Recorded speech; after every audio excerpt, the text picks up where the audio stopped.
Nkwaniza nnyo mulungi ali ku Delta TV ne kubuuzaako nti ogamba otya ssebo ogamba otya nnyabo otya baliko n'ojjokoza olunaku olwaleero. Olunaku lwa Saturday ebeera programu Ebintu Bizibu ku ssaawa 4 ez'ekiro ne Nasali. Naye olunaku olwaleero tukuleetedde kimunange. Naffe tutambuddeko nga tunoonya omusajja mwami byonna ayitibwa Ghetto King. Tumanyi bano Ghetto President naye katulinayo ne Ghetto King. Ghetto King yani bantu batono nnyo abamumanyi weewaawo ng'abamu bagenzi bamwogerako ku ebintu eby'enjawulo. Musajja wa byewuunyo. Programu Ebintu Bizibu tukuleetedde wa byewuunyo biri bitya tubaleetera ebintu bingi nnyo naye era osigala ogamba nti mutuufu Ebintu Bizibu tetumanyi ngeri gyakolamu kintu kye ayina emmotoka egendamu abantu abasuka mu bantu 40 naye nga munomo etika abantu 7 oba 8 akikola atya kiri kitya byonna tetumanyi ayina glasses ozinza okwambala mu tuufu ebiroto byo ne bituukirira. Nsaba tuyingire ku mwami ono ate atubulire obulamu bwe aba ekintu kino akikwasaganya atya. Delta TV.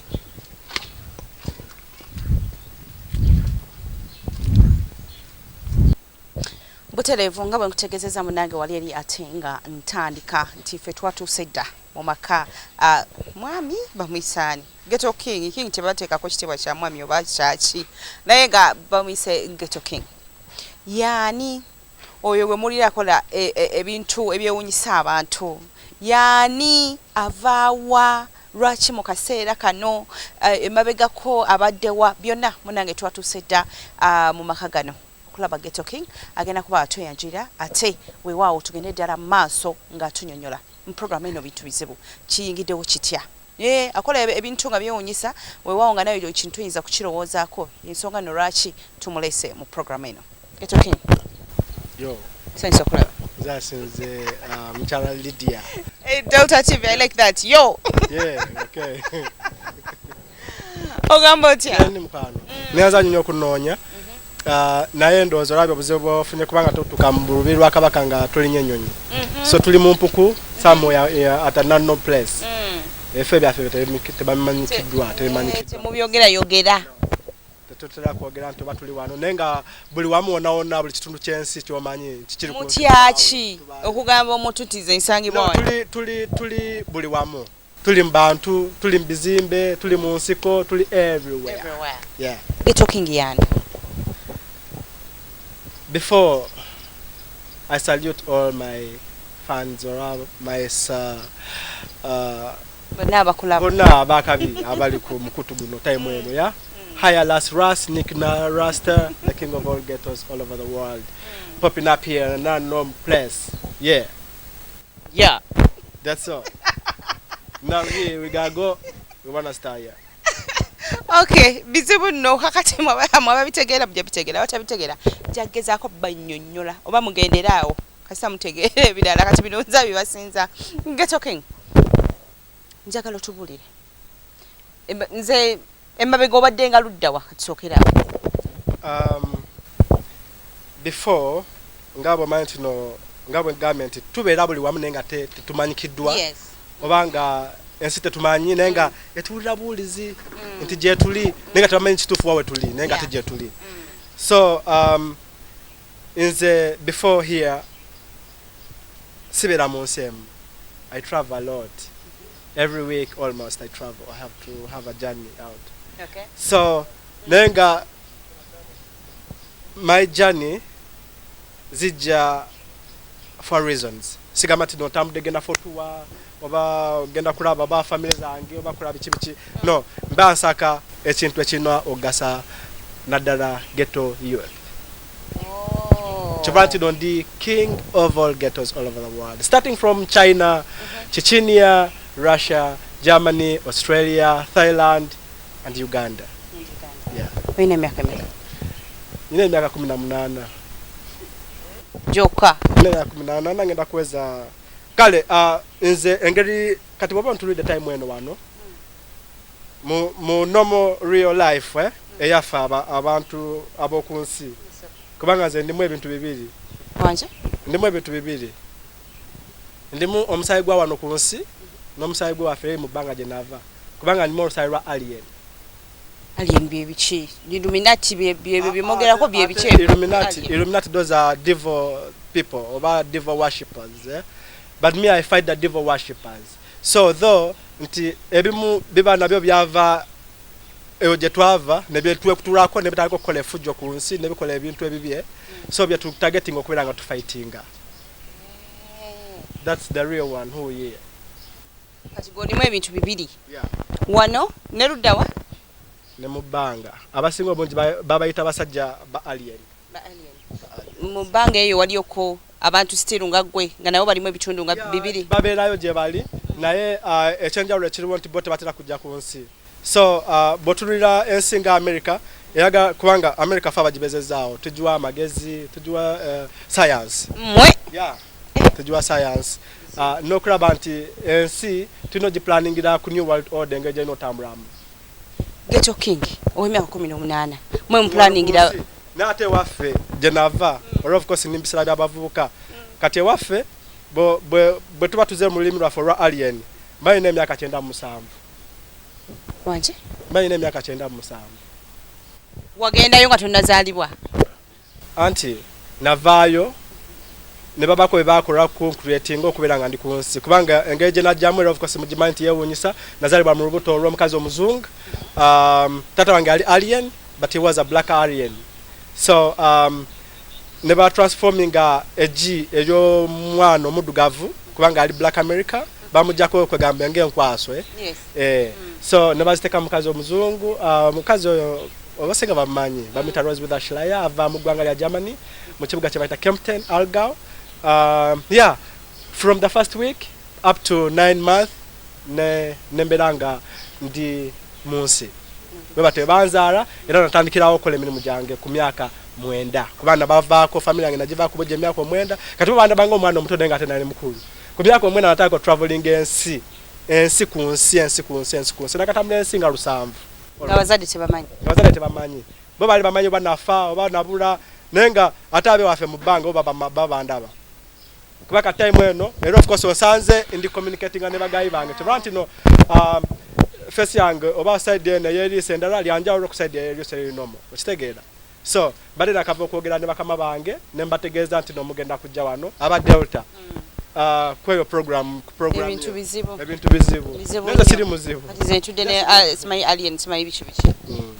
Okay ne abasinga bamanyi kubanga tuze tubakolera ebintu ebyenjawulo ebintu ebirungi ffe tuli basajja babi okujjako baliri abantu abali ku dunia abatuloweza nti tulisobola okubeera nga tuvamu ebintu ebibi naye nga baba batankula ennyo of course baba basajja babi naye nga bebakyasinza okubeera nga bakola emirembe oba mu nsi kuba kimu kyonna kyonna ensi kikwetambulira magezi g'abasajja ba alien magezi gaffe bizibu. Bw'owazaalibwa wano mu Buganda waliwo abaana bazaalibwa ne bajja nga babeerako obubonero obutero okulaga abaana abo nti oba mu maaso eyo bayinza okubeera ab'enjawulo ku baana abalala be babaana b'osanga nga mu butuufu ebintu byakola omuntu matasobola kukola ki kubikola naye nga bw'owulira sitori zaabwe nga kugamba be mwana yazaalibwa alina ebbala wano eno ekyatoga nti muntu yali ajja kuba wanjawulo wafunako ku bubonero bw'obuto butyo. Naye nanze nazaalibwa n'obubonero bwa mirundi 3 at the moment nga nkyali mwana muto omanyi nga bw'onoozaala omwana wo just for that moment nti omusaba amaze omulongoosaako amunazizaako amutadde ku katanda just kati bano abamu baabo bakaaba naye ate ze navaawo n'entambula abasawo ne badduka nga bakanzaala in that minute navaawo n'entambula kyekyewunisa eddwaliro twalimu era rikolayo mu ddwaliro liri North Carolina. It's in North Carolina era ndi mu one of the books of the Guinness. Tibakuzaala bamala okuteeka n'odduka emisinde no sadduka naye natambula nava ku kisala n'entambula bulungi olongoddawa ndooza nga njagala kulaba biki ebifa mu nsi kuba ddali mu kisenge nga sibitegeera nenjagala nveeyo ndabe biki ebiri wawenzize. So nagenda okwechekinga oba bagenda okunchekinga kubanga ekyo kyasooka ne kyewuunyisa baprofesa abali wamu ne mama wange ne bagamba n'ekiro tekirinomo bagenda okunetegereza nga nina ebintu ebirala ku mubiri gwange. Nazaalibwa n'akabonero mu mukono gwange guno ogwa ddyo akabonero kaali ka kikoola naye nga kikoola ekyo kiraga mirembe kikyaliwo mwekiri kitera kwaperinga oba kwapeninga in the month of July mu nnaku z'omwezi 7 mu mwezi ogw'omusanvu ku ssaawa 7 n'obutikitiki 7 every year it happens once kubanga kati mwogwa mwezi ogw'omusanvu kituuka omulundi gumu mu mwaka n'ate 2 times kusaba musanvu ez'emisana ne kusaba musanvu ez'ekiro ekitegeera so in that sitera nnyo okubeera nti ndi buli wamu so mba nyina okuddayo either Germany oba Russia kubanga wewali ekisenge kyange kiri special ebintu bikyuka kweyo time ndaba rainbows ez'enjawulo zijja mu kisenge kyange ne zimkolera signs ez'enjawulo nendaba abantu abakuba amazina ba angels abalungi nendaba nempulira sounds eziri different oli mu kisenge ekyo oba kyokiraga abantu oba waisibiddeyo weka no tembeera muntu mulala yenna nze abeerayo nzekka ng'ebyo bye mbagambye ebibeerayo era byebibeerayo so ekikola ekyo ekyamatabi 3 mu mukono gwange guno symbolizing like the Father, the Son and the Holy Spirit. Let's together. So you know eri ku mutwe gwange oba eri mukono gwange obadyo. Then another thing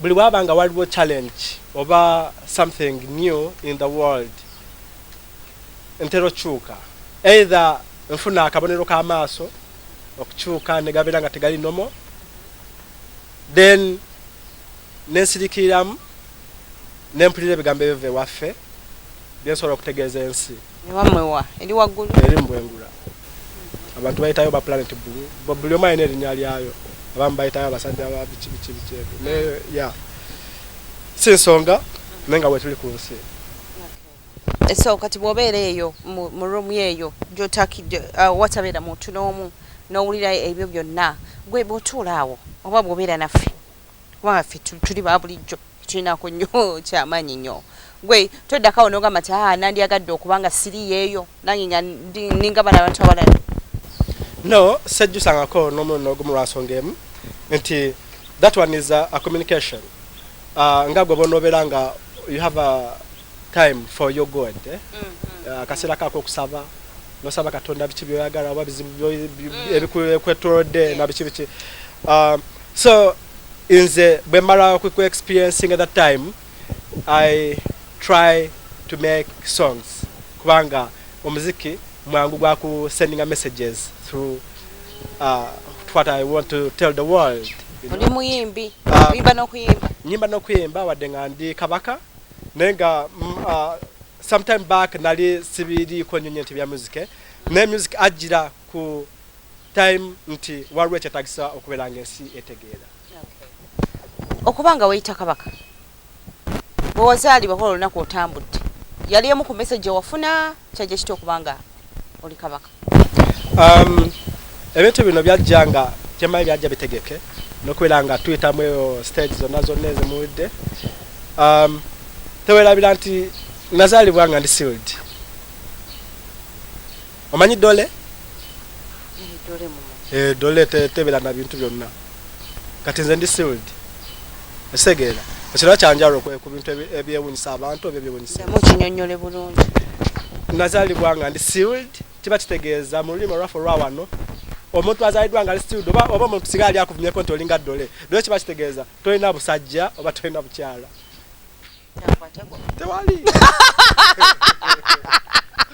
tewali nabo nyambula wano oba nenembeya azaalibwa nga sealed ya kyekyo kishi kyekyo kyenyini abasinga babimanyi sagala batukumbuuza bintu nga mu butuufu saabikakasizza kyokka wegabiraba ngenda kuwa glasses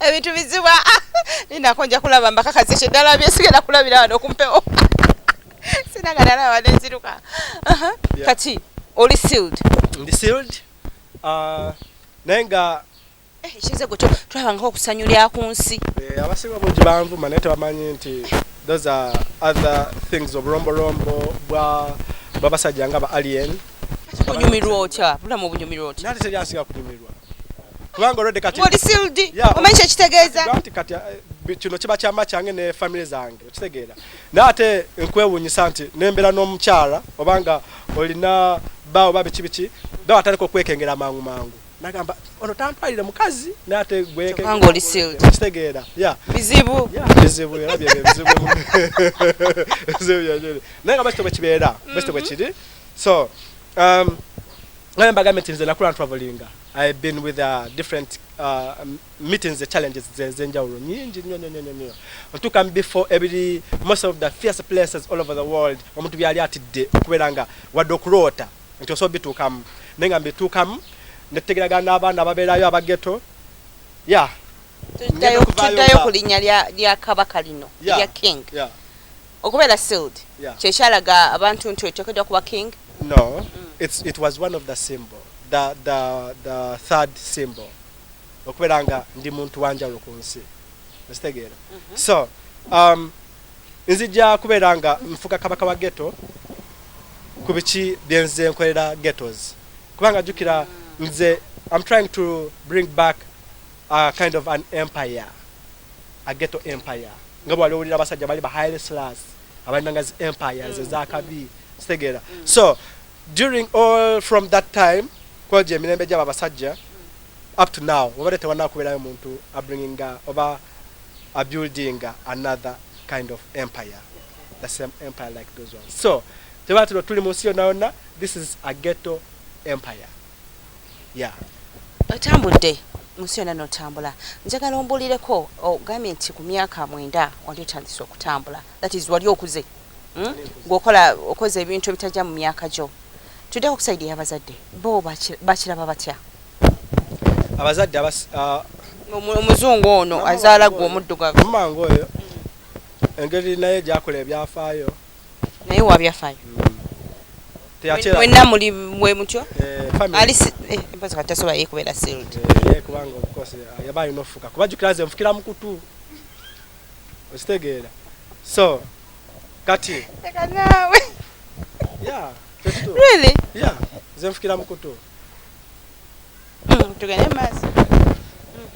So kiba kitegeeza nti ebyo byonna bindeeteza okubeera nkola ki mbeera ekyo kyendi kati mama teeralikirira lwasonga emu yali amanyi ekigenda mu maaso kati nze nagenda okujja wane Uganda ng'olwedde bajjajja bange bazimba ghetto bank eri mu Kisenyi nga teri muntu yenna yali agimanyi ghetto bank oba bank ya ghetto eri mu Kisenyi wane Kampala wawotera okubeera abaana baffe aba street voice aba street kids wotera okugatheringira netukola Sabbath netu meeting netuwa some good messages and so on and so on. Chuma no boshawa cha bibati bibaawo you cannot imagine what is under wansi wali empuku ejudde ekintu kye bayita money tinzogenda omulyango guva kajansi entebe nojango ito mpola mu wansi ati gwali ogenzeyo ati zengendayo nenga sikitara genda ntudo we have to go there every day tina regulation no gendayo mu bisera baba balira obanga walwe kyetagisa ekyamanyi no gendayo no sangayo abino sangayo then no jayo sente zino kweswa mu bana bageto jakuba akakwa klipo bana kumuketaga yaketaga kubanga kyewunyisa obulamu buno bwageto eyo banka yatandikibwawo omusajja gwe bayitanga Escobar wa Pablo bawali mu Deko. He was a drug lord master naye okubeera ekyo ye ensi yamutwalira mu kiti kiri ekyaba criminal kati nze wenzukira time eno nzija ku changing that picture over that face gyaleka ku nsi and I tried now to build a better generation in the ghetto. Obulamu bwo nga bw'obunyumya nsubira challenges zibaddewo I don't tusimanyi nnyo obulamu bwo bumaze ng'otambula then why now in Uganda? Uganda is a part of Africa. Uganda yo sijirya mmere ndyamu just bisubi tolya mmere sirya mmere ya bisubi ndyamu bisubi byokka bikola bya miyembe bino bikokowa kibichebe bikola bya bikajjo olumere linogirirawo emmere sijirya emmere njirya nga ntuse waffe eri mu bbanga ndya once aya nga bwogwa mwezi ogw'omusanvu kasita gutuuka lwe lunaku lwe mba nina okuddayo waffe nendya ku mmere nzaalira obulamu bw'otambuliramu woba obeera naffe abalya buli kaseera tekikosa kubanga sina test ya mmere otunula butunuza abantu ne balya ate ekyo bantu tosanga mu clubs tosanga mu restaurant ennungi tosanga wa era osanga mu zigeto okujjako abaana ba geto banjigiriza omanyi kati buli geto zentuukamu banjigiriza ebintu byembali ddala simanyi kati naye okulya kikomando kya chapati kiwooma nkyagala nnyo nnyo obulamu bwange bwonna era teri muntu asobola kuyinza ku kikomando nakiyigira mu kisenyi akati oyigira ekikomando ate emmere endala nekulema okuyiga lwaki tebagikuyigiza nayo emmere natestingako korumu ennyama oba yali yankoko oba yambaata sijjukira bulungi nga kuliko omuceere n'amatooke na biki naye just nawunyizamu buwunyiza kawoowo nenziba amaaso kyekyo ekyandete okubeera nga sibitegeera nange kiki kyosinga okwogerako ennyo ku bulamu nga okwegamba wa sagala bigambo bingi nnyo just kabeere brief according to obulamu nga bwe butambudde because eri birala ate ne kaakano waneeno ebintu birala kiki message kijoyagala okuwa abantu abali eyo ng'ogyetolooza ku bulamu nga bwe butambudde nsuubira all the hopeless people balina okubeera n'essuubi munda mu bo nti teri kitasoboka ku nsi si nsonga mbeera ki gye bayitamu naddala abaana baffe abageto kuba balina challenges nyingi nnyo nnyo bwetuuka mu zigeto abantu bangi bakuwa birowoozo biri aye naye mwennyini ngezaako okulaba nti tutuukayo nabo naye of course nga bw'omanyi nti no teri muntu asobola kumaliriza nsi yonna okujja ku Katonda yekka so I try all my best what I can do ebirala nembirekera Katonda tobadde kyogera ng'ombulira ku mmotoka yo njagala kulaba oba manyi ekyenjawulo abodaka emotoka yiyo yabyafaayo naye eri awo so kubanga bwoba ogiraba nti it's a Land Cruiser TX and eri supposed kutuuza abantu 7 naye there is a time ngesobola otuuza abantu 10 oba 8 and above naye nga musinza Katonda ono naffe gwe tumanyi ffenna oyo Katonda ali buli wamu kuba Katonda wa buli kimu kyonna yatwala naffe mu bwengula naye nga ate ffe tuli banjawulo ku bantu bano abawansi ffe abawansi kubanga kati ffe bwoba otunulidde nti ye yatusembeza ne tubeera kumpi naye naye ate bano abawansi ne babeera eno wansi eno gyendi katime eno gye najja okitegeera so n'atuwa buli kimu kyonna kyetaagisa amagezi na biki kati oba kyonna ffe tutolerako ku baana Adamu ab'oku duniya ne tuba ku skill asobola okwongerayo ensi skills mbawa okwongerayo ensi njagala tubuliyeyo bwatuwa example emogamenti no muntu tusobola okukola bwekiti oba ne musharinga ideas nawe nobako ekyenjawulo mutuufu kyoleeta ng'olaba kyongera omuntu maaso omanyi lwaki baleeta education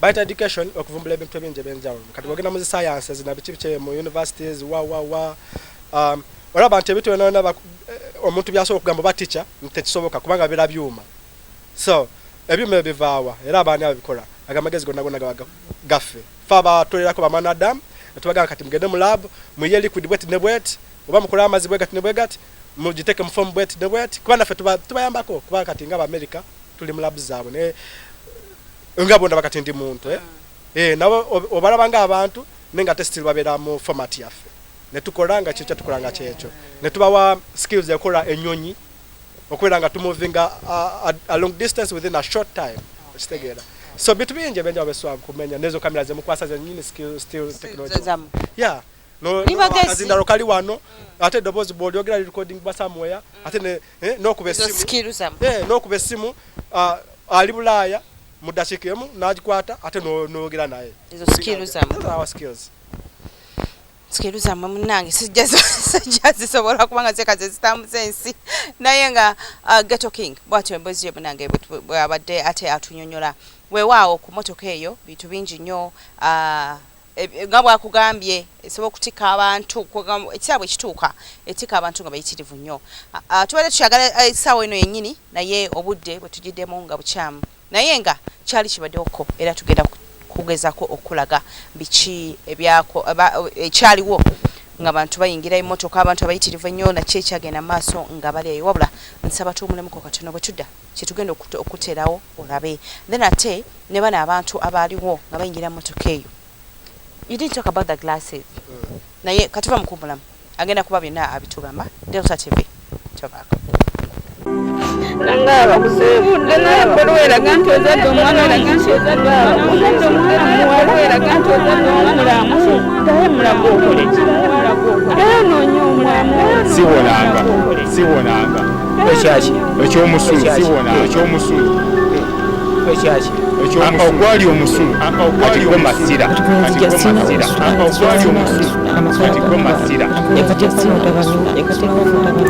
emira tempesisa bulungi nakato